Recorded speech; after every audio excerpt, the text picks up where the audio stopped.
خلاف جہاد کر کے اللہ کے حضور آ کے جھک جائیں. مثال کے طور پر ہم آ کے نماز پڑھیں تو شیطان کا وار کیا ہے؟ شیطان بندے سے غلطیاں کرواتا ہے تاکہ عبادت تو اس نے کر لی لیکن اسے اس عبادت کا ثواب نہ ملے. عبادت تو کر لی لیکن ثواب نہ ملے. اگر آپ نے پچھلا جمعہ اپنے ذہن میں رکھا ہوا ہے تو الذین هم عن صلاتهم ساہون کہ وہ اپنی نمازوں میں سستی کرتے ہیں. شیطان کیا کرتا ہے؟ پہلے عبادت کرنے نہیں دیتا. اگر بندہ عبادت کر لے لیکن پھر نماز میں غلطیاں کرواتا ہے, بندے سے سستی کرواتا ہے, اس کا مقصد کیا ہے کہ بندے کو کہیں اللہ کے حضور سے کوئی انعام نہ مل جائے, بندے کو اپنی عبادت کا ثواب نہ مل جائے. اگر بندہ یہاں بھی اپنے آپ کو کنٹرول کرے کہ نماز میں غلطی نہ کرے, جس طرح نماز پڑھنے کا حق ہے, جس طرح عبادت کرنے کا حق ہے, اس طرح بندہ عبادت کرے, پھر شیطان اگلا بار یہ کرتا ہے اس کے دل میں نام و نمود کی خواہش کو پیدا کر دیتا ہے.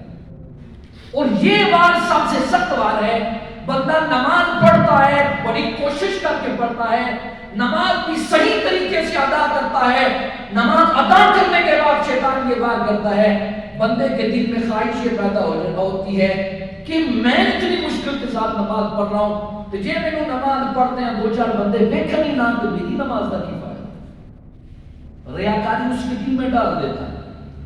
بغیر کسی وجہ کے اللہ نے توفیق دے دی, ایام بیت کے روزے رکھ لیے یا کوئی نفلی روزہ رکھ لیا تو آ کے لوگوں کو بتائے گا آج کتنے بجے روزہ افطار ہونا ہے, کیا ٹائم ہے, میں تو الحمدللہ مجھے میرا معمول یہ ہے میں اس دن بھی روزہ رکھتا ہوں, میں اس دن بھی روزہ رکھتا ہوں. تحدیث نعمت کے لیے علماء نے کہا اگر کوئی بیان کرے لیکن پھر بھی شیطان کے فتنے کا انسان کو اندیشہ رہتا ہے. ہو سکتا ہے کہ دل میں کوئی ایسی بات آ جائے اعمال کا رد ہو جائے.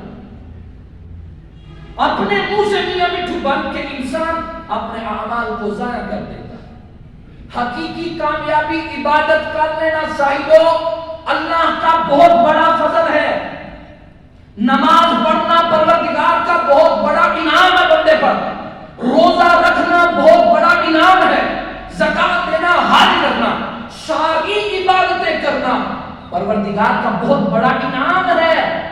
لیکن حقیقی جو مقصد ہے وہ انسان کا تب حاصل ہوگا جب انسان ان عبادات کی حفاظت کرے گا, اپنی ان عبادات کو ریاکاری کی نظر نہیں ہونے دے گا. اب ریاکاری کیا ہے جو اللہ کا پاک کلام کہتا ہے نا الذین هم عن صلاتهم ساہون الذین هم یراؤون, یہ کہ وہ دکھاوے کا عمل کرتے ہیں. ریاکاری ہے کیا؟ خدا کی رضا کے علاوہ کسی اور بندے کی رضا کے لیے عبادت کرنا ریاکاری کہلاتا ہے. خدا کو راضی نہ کرنا, لوگوں کو دکھانے کے لیے وہ کوئی بھی عمل ہے اگر اس میں مقصود یہ ہے کہ لوگ دیکھیں تو فرمایا اس سے مراد کیا ہے؟ ریاکاری. اور یہی ریاکاری ہے جو انسان کے اعمال کو غارت کر کے رکھ دیتی ہے. حضور سرور عالم نے ارشاد فرمایا اور اللہ کا پاک کلام اس سے قبل اور کیسے سخت جملے ہیں لیکن اللہ کا پاک کلام ہے. اور آپ کہیں گے کہ حافظ صاحب ڈراندے ہی نہیں, اللہ کے محبوب کا یہ فرمان ہے. اللہ کے محبوب کی صفت بھی یہ ہے بشیروں و نذیروں, بشارت دینے والا. لوگوں نے ترجمہ کیا ڈرانے والا, لیکن سیدی اعلیٰ حضرت نے ترجمہ کیا بر وقت آگاہ کرنے والا کہ باز آ جاؤ یہ معاملہ بھی آپ کے ساتھ ہونے والا ہے. یہ نہ ہو کہ آپ لوگ میں ڈراندے ہی نہیں دیں. یہ اللہ کے محبوب کی صفت ہے, ڈرانا مقصود نہیں ہے. مجھے آپ کو غور کرنا ہے کہ کیا یہ خامی مجھ میں تو نہیں پائی جا رہی. اگر پائی جا رہی ہے تو توبہ کا دروازہ کھلا ہے, آؤ اللہ کی حضور توبہ کریں. یہ ریاکاری جسے میں نے تو نے معمولی عمل سمجھ لیا, اللہ کا پاک کلام کہتا ہے یہ کتنا بڑا جرم ہے. میری سرکار نے ارشاد فرمایا اللہ کا پاک کلام ہے فمن کان یرجو لقاء ربہ, فرمایا جس بندے کو یہ امید ہے کہ میں نے اپنے رب کی عدالت میں پیش ہونا ہے, ایک دن مجھے اپنے رب سے ملاقات کرنی ہے. ہم سب کو امید ہے نا کہ ہم نے اپنے رب کے حضور پیش ہونا ہے. اللہ حکم کیا ہے؟ فمن كان يرجو لقاء ربه فليعمل عملا صالحا، اس بندے کو چاہیے کہ نیک عمل کرے. کیا کرے جی؟ نیک عمل کرے. پہلا کام کیا ہے؟ نیک عمل کرنا. اس کے بعد ولا یشرک بعبادت ربہ احدا، اس کے بعد یہ ہے کہ اپنے رب کے ساتھ کسی کو شریک نہ ٹھہرائے. اس کے بعد کیا ہے؟ شرک نہ کرے. میری سرکار فرمایا سارے گناہوں کی چھٹی ہے، شرک کی چھٹی کوئی. مشرک کی توبہ بھی قبول نہیں ہے. اب مفسرین نے کلام کیا. مفتی احمد یار خان نعیمی گجراتی رحمۃ اللہ تعالی علیہ نے فرمایا کہ یہ شرک کیا ہے.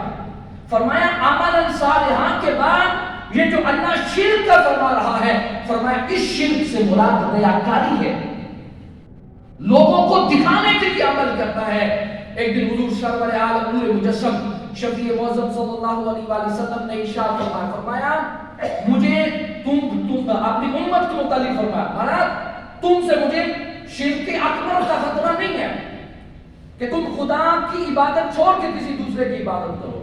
اس سے پتہ چلا یہ جو ہم ہمارے اوپر فتوے لگائے جاتے ہیں، یوں کر لیا تو یہ مشرک ہے. مشرک کو سرکار فرما گیا، فرمایا تم سے مجھے شرک اکبر کا کوئی خطرہ نہیں. ہم سارے جانتے ہیں کہ عبادت صرف پروردگار ہے، اس کے علاوہ عبادت کسی کی نہیں.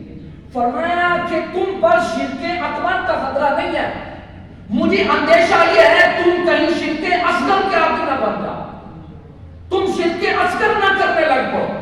صحابہ نے عرض کی جان عالم صلی اللہ علیہ وآلہ وسلم شرک اصغر کیا ہے؟ میری سرکار نے فرمایا ریاکاری، لوگوں کو دکھانے کے لیے عمل کرنا. شرک اکبر کیا ہے؟ کہ بندہ اپنے جھوٹے معبودوں کو راضی کرنے کے لیے عبادت کرتا ہے. شرک اصغر کیا ہے؟ کہ بندہ اپنے جھوٹے مقصودوں کو دکھانے کے لیے عمل کرتا ہے.